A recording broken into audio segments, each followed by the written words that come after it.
Président, je pose une dernière question. Voilà. Monsieur le Président, vous avez 2 questions. Je pose une 3e question. Ça, c'est ma question à moi. Bien. Ma question. Vous avez été ministre transport. Il y a eu la question de l'UTA qui revient. De l'avion qui a fait l'accident au Bénin. On dit que le gouvernement guinéen, dont le ministre Cédric Bénin, avait des responsabilités. Est-ce que vous pouvez nous expliquer, Monsieur le Président, qu'est-ce qui s'est passé avec cet avion et quelle est la responsabilité de la Guinée? Et ensuite, la même question, on dit qu'il y a l'argent qui a été pour indemniser les victimes. Est-ce que la Guinée a reçu cet argent? Si oui, qu'est-ce qui s'est passé? L'avion. Merci. Ce sont les 3 questions. On vous remercie. Didier Alpha, le micro n'est pas bon. Ça saute là, s'il vous plaît. On n'a que 10 minutes, malheureusement. Monsieur le Président. Monsieur le Président, à 5 minutes, répondez. Et puis, on finit. Monsieur le Président, utilisez ce micro. Je vais renouveler mes remerciements à tous qui ont apporté, prélevé sur leur épargne et sur leurs revenus pour contribuer au fonctionnement de notre parti, de notre grand parti. Je sais que vous êtes tous là, beaucoup sont des employés, beaucoup des obligations familiales ici et chez nous, prélevés sur leurs maigres revenus.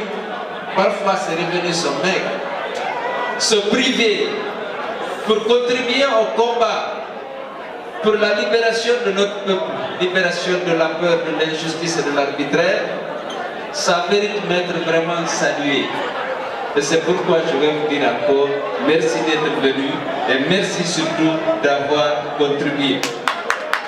Parce que certains d'entre vous renoncent à des dépenses importantes pour leurs enfants, pour leurs oncles, pour leurs tantes restées à l'intérieur. Vous venez ici contribuer au combat. Parce que comme on dit, l'argent c'est l'honneur de la guerre. Soyez sûrs que cet argent sera utilisé pour notre victoire prochaine. Alors la question de Guinée, en expliquant légèrement comment ça s'est passé, je réponds à la 2e question. D'abord, contrairement à ce qui a été dit, sous la pression des institutions de Bretton Woods, le Fonds monétaire et la Banque mondiale, la privatisation ou la liquidation d'Air Guinée a été décidée très tôt, vers la fin des années 80. À l'époque, j'étais jeune directeur à la Banque centrale. La flotte d'Air Guinée était composée de 3 Boeing, un 707, un 727 et un 737. Sous la pression du Fonds monétaire et de la Banque mondiale, on a décidé, on a vendu 2, le 707 et le 27, et le 727, le 727 et le 707, qui ont été achetés par entente, vendus par entente directe et achetés par des hommes d'affaires nigérians.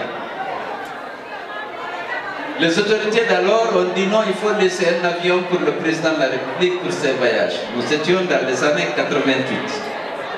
Donc il est resté le Boeing 737. C'était à la fois l'avion présidentiel et l'unique avion de la compagnie Air Guinée. Mais au moment où il y avait les trois Boeing, Air Guinée a ouvert des agences dans tous les pays ouest-africains pratiquement. À Dakar, à Bissau, à Banjul, à Abidjan, à Accra, à Lomé, à Kinshasa, à Freetown, partout, et c'est au centre-ville. Et il y avait déjà près de 500 travailleurs. L'entreprise ne pouvait pas être rentable parce que le président, au début, il voyageait pour tout, il pouvait rester 10 jours, 2 semaines avec l'avion, il n'y a pas de transport. Donc les déficits sont creusés. L'endettement de l'entreprise a atteint des niveaux élevés. Le fonds et la banque a dit il faut finir. Soit vous privatisez, soit vous liquidez. Vous ne pouvez pas garder une entreprise qui n'est pas rentable comme ça. Bon, je vais écouter. Finalement, le dossier a été présenté au Conseil des ministres. Contrairement à ce qui a été dit, on a accepté de privatiser. Le processus a été engagé. Le président de la République a dit non, ce dernier avion-là, qui était réservé à moi et qui était aussi mon avion de commandement, on ne le vend pas à une autre personne. Je veux qu'on le vende à Elhadj Mohamed Sylla. Les deux autres ont été vendus au Nigeria. Ce troisième-là, on va le vendre à un Guinéen. Je ne dis pas de lui donner, mais il faut lui vendre. Bon. Il a pris un décret pour autoriser la liquidation de Air Guinée et donc il a décidé que l'avion va être vendu à Elhadj Mohamed Sylla.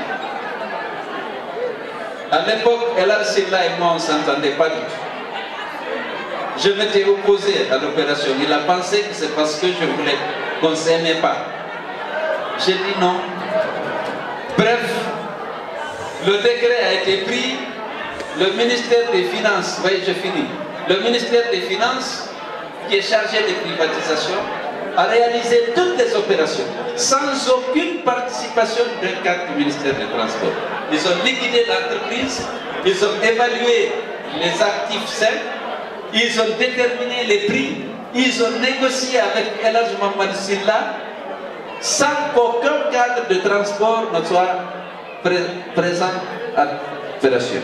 Ils sont mis d'accord, ils ont fixé les prix, ils ont établi une convention, le ministre des Finances a signé, Elhadj Mohamed Sylla a signé, je suis le ministre des Transports, je dois signer, on a signé, et puis ça s'est passé comme ça.